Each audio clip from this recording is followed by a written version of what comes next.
बिस्मिल्लाहिर्रहमानिर्रहीम नहमदहु व नसल्लिम अला रसूलिहिल करीम अम्मा बाद।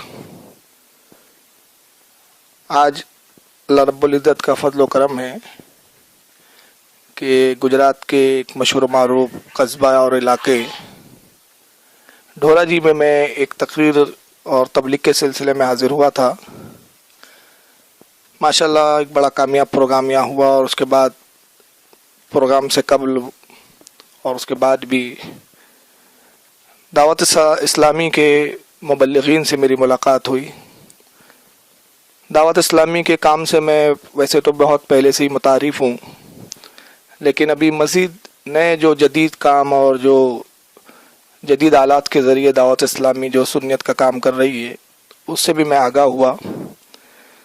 जहाँ तक दावत इस्लामी के तबलीगी मिशन और उसके काम का ताल्लुक़ है, बहुत हद तक मैं इसके काम से मुतमईन हूँ। ख़ुसूसन जो अकाबरीन की तसानीफ़ के ताल्लुक़ से दावत इस्लामी इस वक्त काम कर रही है, अपनी खिदमत पेश कर रही है, और ख़ुसूसन उसमें हमारे बुज़ुर्गों की जो कदीम किताबें उसको जो तखारीज के साथ पेश करने का एक सिलसिला दावत इस्लामी ने शुरू किया है। ये एक बहुत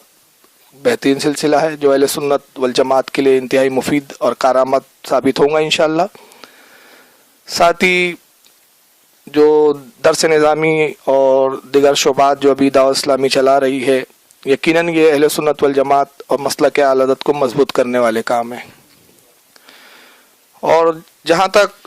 शहर नागपुर से चूँकि मेरा ताल्लुक़ है, अभी हाल ही में शहर नागपुर में दावत इस्लामी के हजरात ने जो एक इंग्लिश मीडियम स्कूल चालू किया है दारुल मदीना, और माशाल्लाह ज़बान तो अंग्रेज़ी है लेकिन तहज़ीब और उसका जो निसाब का जो पूरा एक दस्तूर होता हूँ, और अल्लाह रब्बुल इज़्ज़त की बारगाह में मैं इस ताल्लुक़ से दुआगो हूँ कि आज अंग्रेज़ी तालीम हमारे इस्लामी तहज़ीब व तमद्दुन के अंदाज़ में होना बहुत ज़रूरी है, और दावत इस्लामी इसमें बहुत हद तक कोशा है और कोशिशें उसकी जारी है। अल्लाह ताला उनके इन कामों को और मज़ीद तरक्की अता फ़रमाए। और मेरी दुआ है, बल्कि मैं अपनी तरफ से उनसे ख्वाहिश भी ज़ाहिर करता हूँ अल्लाह की बारगाह में दुआ के साथ कि मौला उनके हौसलों में बुलंदियाँ अता फ़रमाए, और सिर्फ नागपुर ही नहीं और बॉम्बे ही नहीं बल्कि हर शहर में दावत इस्लामी इस तरह के अंग्रेज़ी तालीम के ताल्लुक़ से स्कूलें कायम करे, जिसमें ज़बान तो अंग्रेज़ी हो हालात और ज़माने के तकाज़ों के एतबार से, लेकिन तालीमी निसाब और तरीक़ा तालीम जो वो इस्लामी तर्ज़ अमल में हो।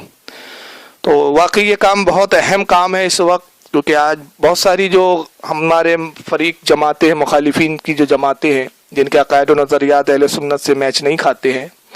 तो देखा गया है कि अंग्रेज़ी स्कूल और कॉलेजों के बहाने भी अक़ीदों को ख़राब करने की कोशिश कर रहे हैं। इस ताल्लुक़ से भी बहुत ज़रूरत थी कि इस सिलसिले में काम किया जाए। माशाल्लाह दावत इस्लामी ने इसको महसूस किया और इसमें जो वो कारहाय अंजाम दे रहे हैं, अल्लाह ताला से दुआ है कि उसको कबूल फ़रमाए। और जहाँ तक अमीर अहले सुन्नत हज़रत अल्लामा मौलाना मोहम्मद इलियास क़ादरी साहब क़िबला मद्दज़िल्लाहु वाली की ज़ात का ताल्लुक़ है, इसमें कोई दो राय नहीं है कि उन्होंने बहुत कम अरसे में दुनिया सुन्नियत में एक इनकलाब बर्पा किया है। ख़ुसूसियत जो नौजवान बेरा रवी के शिकार है उनको सुन्नतों के पैकर और साँचे में ढालना ये एक बहुत बड़ा अजीम कारनामा है। अल्लाह ताला उनकी उम्र में बरकत दे, उनके हौसलों में जो है बुलंदियाँ अता फ़रमाए, और उनसे दीन और सुन्नियत और ख़ुसूसी तौर पर मसलक आल हदरत का काम इसी तरह लेता रहे। और यही मदनी चैनल की जहाँ तक बात है, तो मीडिया पे मैं ख़ुद काम करता हूँ, और मीडिया की इफ़ादियत और इस वक्त की जो ज़रूरत है उसको मैंने महसूस किया है। यही वजह है कि मैं ख़ुद इस ताल्लुक़ से काम करने का हामी हूँ। और मदनी चैनल जो एक काम कर रही है, घर बैठे बहुत सारी चीज़ें दीन और सुन्नत के ताल्लुक़ से जो सीखने को हमारी अवाम को मिल रही है,